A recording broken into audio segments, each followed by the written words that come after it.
Hola, bienvenidos a Euronews Hoy. Las tropas rusas ya han llegado a Kiev. La ofensiva que lanzó Vladimir Putin contra Ucrania en la madrugada del jueves ha avanzado a gran velocidad y por varios frentes en las últimas horas y se han visto ya enfrentamientos cerca del Parlamento de Ucrania.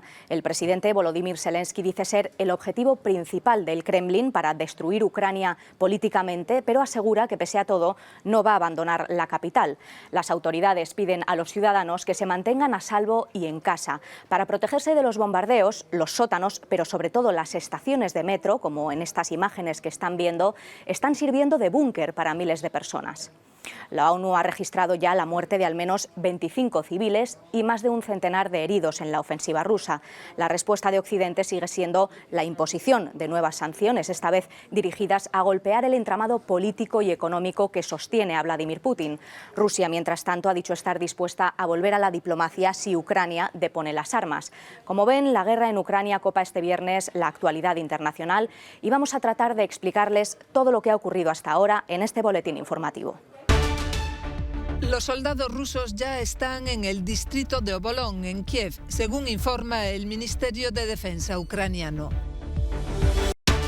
Grandes atascos para salir de Kiev, colas en gasolineras, cajeros y supermercados. El miedo se instala en la capital ucraniana ante el avance de las tropas rusas.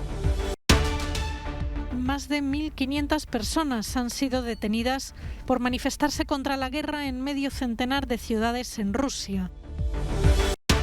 El Consejo Europeo termina su reunión extraordinaria con una lista de sanciones contra la economía rusa. El ejército de Ucrania combate a tanques rusos que avanzan en dirección a Kiev. En las inmediaciones de la localidad de Ivánkiv se ha entablado un combate. Las fuerzas ucranianas han volado un puente para detener la columna rusa. Las tropas rusas ya controlan un aeropuerto cercano a la capital ucraniana. Estamos solos defendiendo nuestra nación. ¿Quién está listo para luchar con nosotros? No veo a nadie. ¿Quién está listo para garantizar la entrada de Ucrania en la OTAN? Todo el mundo tiene miedo, decía el presidente ucraniano en el primer día de invasión rusa. El ataque ruso, anunciado por Putin para proteger el Donbass, fue lanzado sobre varias ciudades y objetivos en todo el país. Sus tropas han tomado el control de la zona de exclusión de Chernóbil, donde han capturado al personal de la central. Esta toma de rehenes ilegal y peligrosa, que puede impedir los esfuerzos rutinarios de esos civiles para mantener y proteger las instalaciones nucleares, es increíblemente alarmante y preocupante para la secretaria de prensa de la Casa Blanca. La condenamos y exigimos su liberación. Para el presidente ruso, Ucrania supone una amenaza para Rusia, aunque asegura que no quiere tomar el control del país. Lo que está pasando son medidas forzosas. No nos dejaron otra forma de actuar. Putin asegura que solo quiere desmilitarizar Ucrania, pero sus tropas ya empiezan a acercar la capital desde las regiones aledañas a la antigua central nuclear. El ejército ruso ha tomado la deshabitada isla de las Serpientes, situada en el Mar Negro, a apenas 45 kilómetros de la ciudad rumana de Sulima.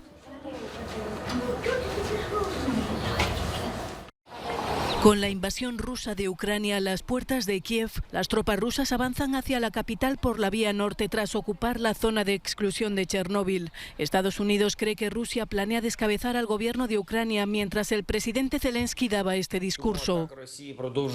El ataque de Rusia prosigue a la expectativa de que nuestras fuerzas desfallezcan, pero no estamos cansados. La defensa aérea de Ucrania protege nuestros cielos en la medida de lo posible, mientras los aviones enemigos se ensañan contra las zonas residenciales, incluida la capital. Las explosiones terribles de esta mañana en Kiev, los bombardeos, el impacto de metralla. Todo esto nos recuerda al primer ataque de este tipo en nuestra capital, que tuvo lugar en 1941.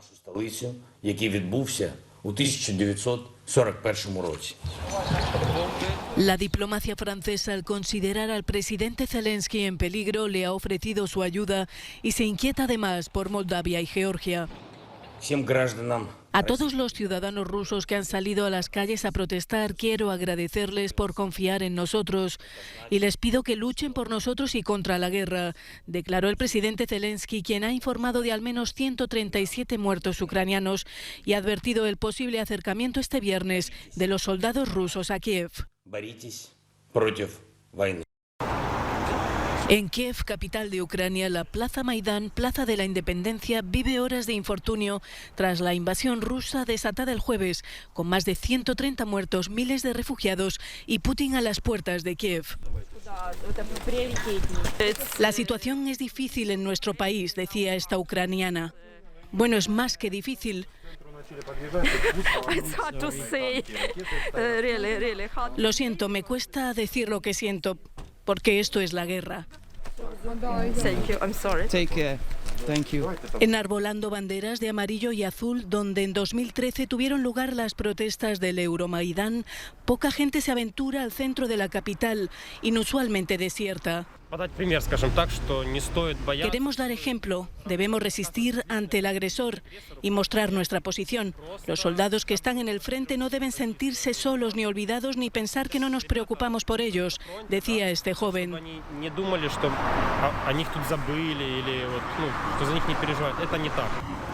Queremos mostrarle al mundo entero que no tenemos miedo, esperaremos aquí para defender nuestro país cuando sea necesario, afirmaba este otro entrevistado. If we need, we will defend. We will defend our country.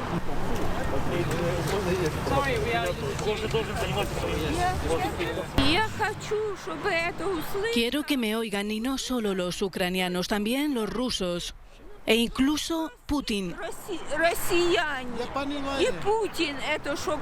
Porque si hay un ataque nuclear cruzado entre Rusia y Estados Unidos, entonces la luz se apagará para siempre. No dejemos que esto ocurra. Párenle los pies a Putin, decía esta mujer ucraniana entrevistada en la Plaza Maidán, donde muy pocos dudan de que lo peor está aún por llegar. El miedo ha colapsado Kiev. Todas las carreteras quedaron este jueves por la mañana bloqueadas por miles de vehículos con familias que trataban de salir de la capital ucraniana. Atascos también en las gasolineras, colas en los cajeros automáticos y colas en los supermercados para hacer acopio de alimentos. Por la calle se ve a gente con maletas. Es la imagen de una ciudad de 3 millones de habitantes en la que se ha instalado el temor desde que se oyeron de madrugada los primeros impactos de los misiles rusos sobre las instalaciones militares. Eran las 5 de la mañana cuando empezaron a bombardear la unidad militar de Brovary, donde vivimos. No lo vimos, pero lo escuchamos. Las paredes temblaban, así que cogimos nuestras cosas y nos fuimos, explica este hombre. Estas imágenes muestran los efectos del impacto de un proyectil en un barrio residencial de Kiev. Soldados y policías han recogido los fragmentos de metralla. Sus habitantes asisten a la escena sorprendidos e incrédulos. No, hasta el último momento no creí que esto fuera a suceder, dice esta mujer. Pensé que podría afectar a Donetsk y Lugansk, pero nunca pensé que pudiera afectar a Kiev, la capital de Ucrania. ¿Qué tiene esto que ver con nosotros?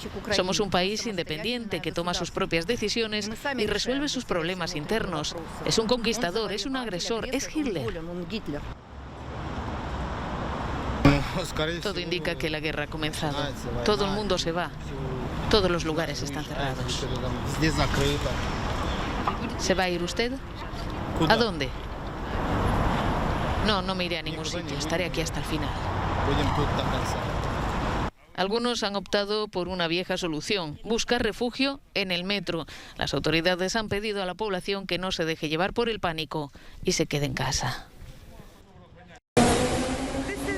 Esta es una estación de metro en Kiev. Como verán, está llena de gente a altas horas de la noche. Son ciudadanos que han venido a buscar refugio subterráneo, una imagen que se repite en otras estaciones de metro de la capital ucraniana.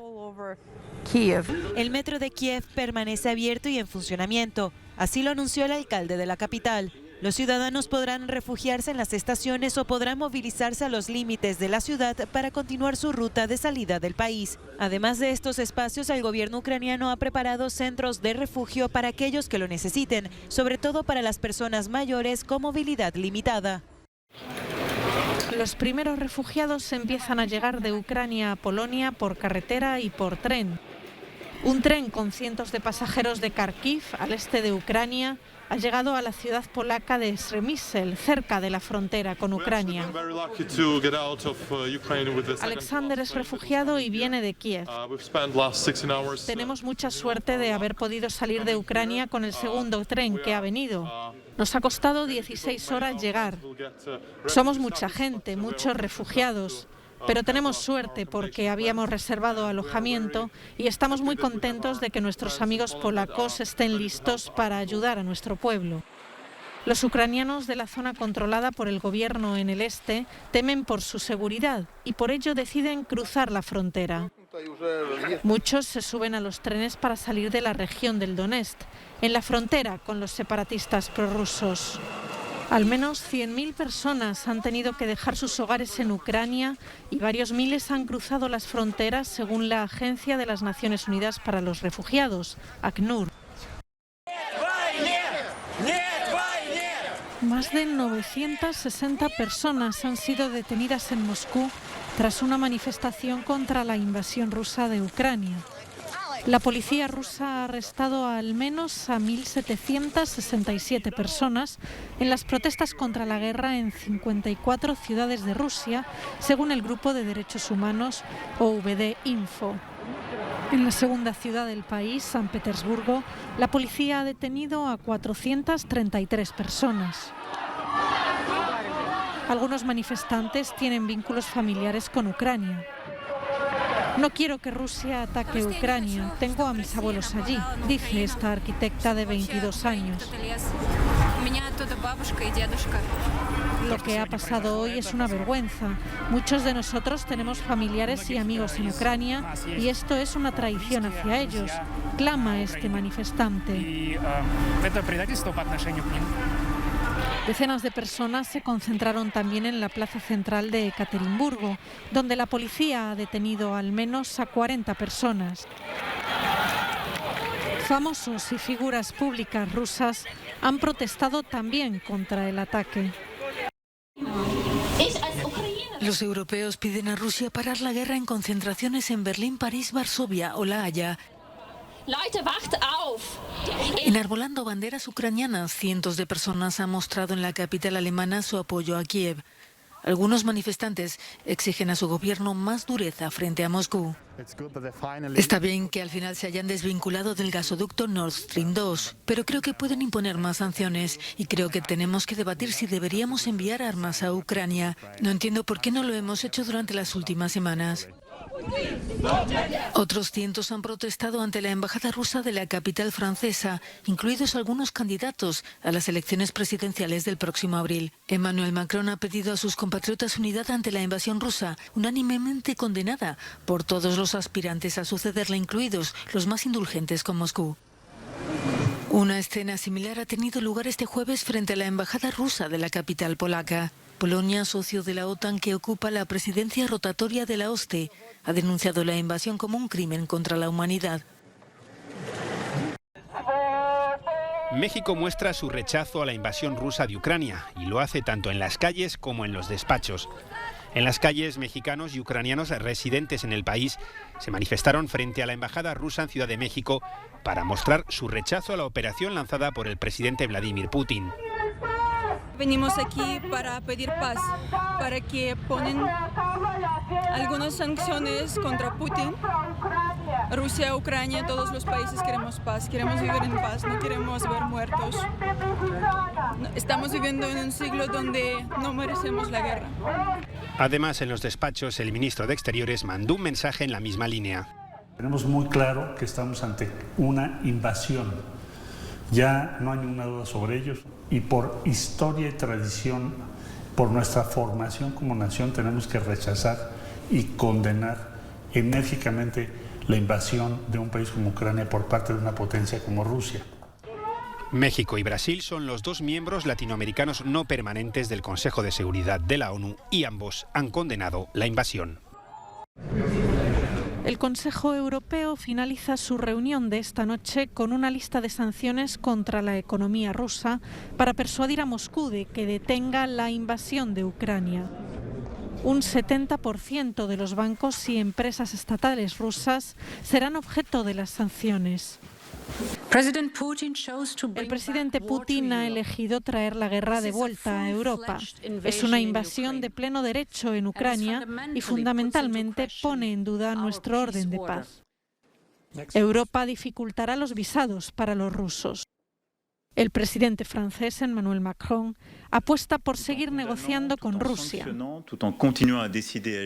Mientras condenamos, sancionamos, tomamos decisiones y actuamos, dejamos abierto el camino del diálogo con Putin. De modo que cuando se den las condiciones, cesen las hostilidades contra el pueblo ucraniano.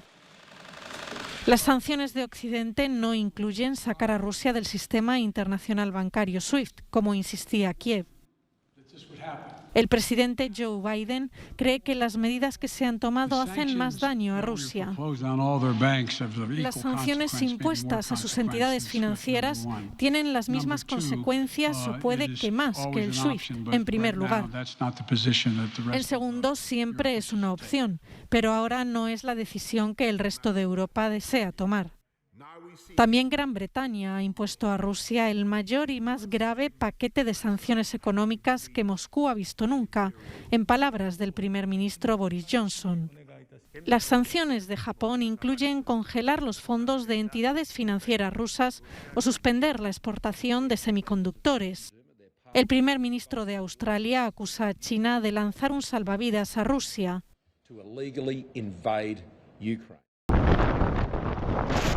Muchos ucranianos se han echado a la carretera este jueves intentando escapar de la guerra. Entre ellos Oksana Pokalchuk, directora de Amnistía Internacional en ese país. Esta mañana nos levantamos sobre las 5 o 5:30 porque escuchamos mucho ruido de explosiones.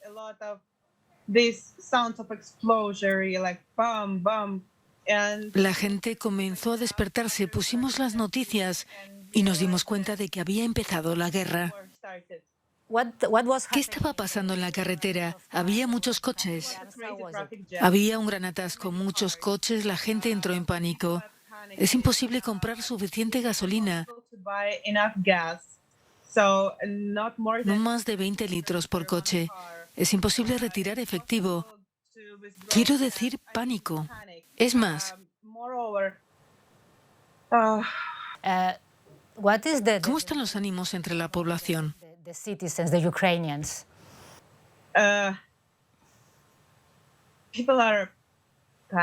La gente ha entrado en pánico, tiene miedo. Hay largas colas en las tiendas y lugares en los que se pueden comprar medicinas. Hay mucha incertidumbre porque nadie sabe a dónde ir. La mayoría de nosotros creíamos que sería posible trasladarnos a algún lugar en el oeste. Pero ahora no es posible porque ni siquiera es seguro estar en la carretera, incluso rumbo al oeste. Como directora de Amnistía Internacional Ucrania, ¿qué esperas de la comunidad internacional de Europa?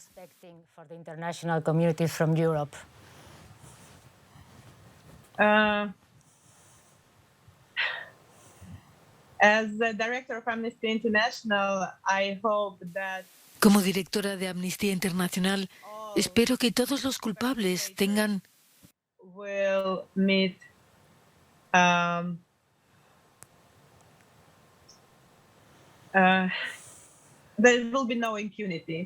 que no haya impunidad para quienes están rompiendo la ley humanitaria internacional. Y para quienes han hecho esto a la población civil de mi país. Primero de todo, población civil, quiero subrayarlo.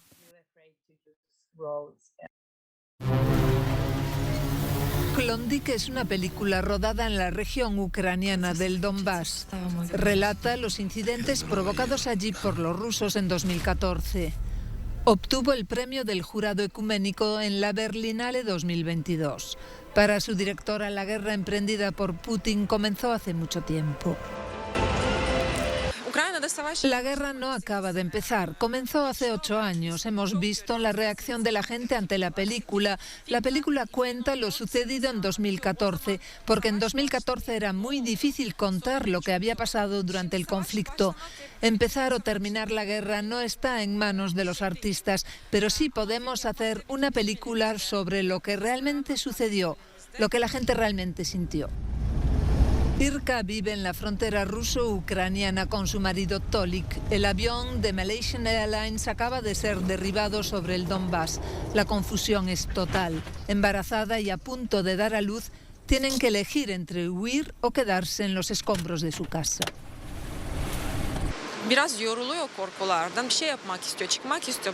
Estamos cansados de guardar silencio. Somos artistas, así que hicimos una película sobre ello. Este es nuestro trabajo. Quizá esta película pueda llegar a mucha gente en muchos países. Si nuestra película responde a preguntas y es útil, pues seremos afortunados. Marina Ergorbach despliega su sensible drama familiar con el telón de fondo de un conflicto militar, entrelazando hábilmente la historia personal y la política en Ucrania, haciendo un buen uso de la cámara y de excelentes actores, ofrece un poderoso retrato del horror banal de la guerra.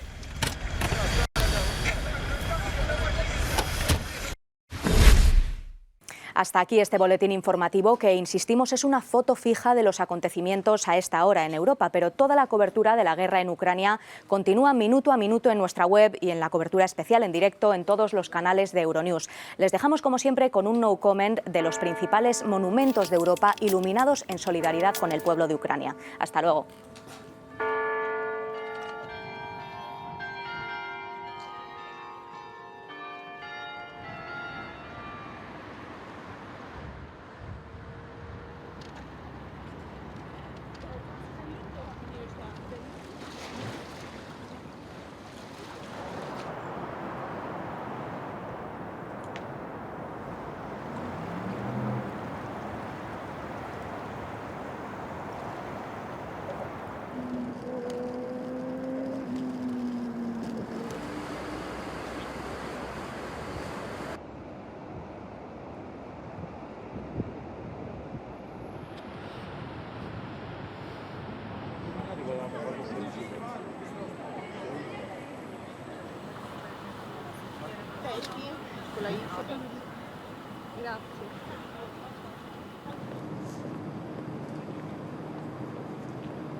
Flight Alpha 35, I'm saying that Civic Center Control.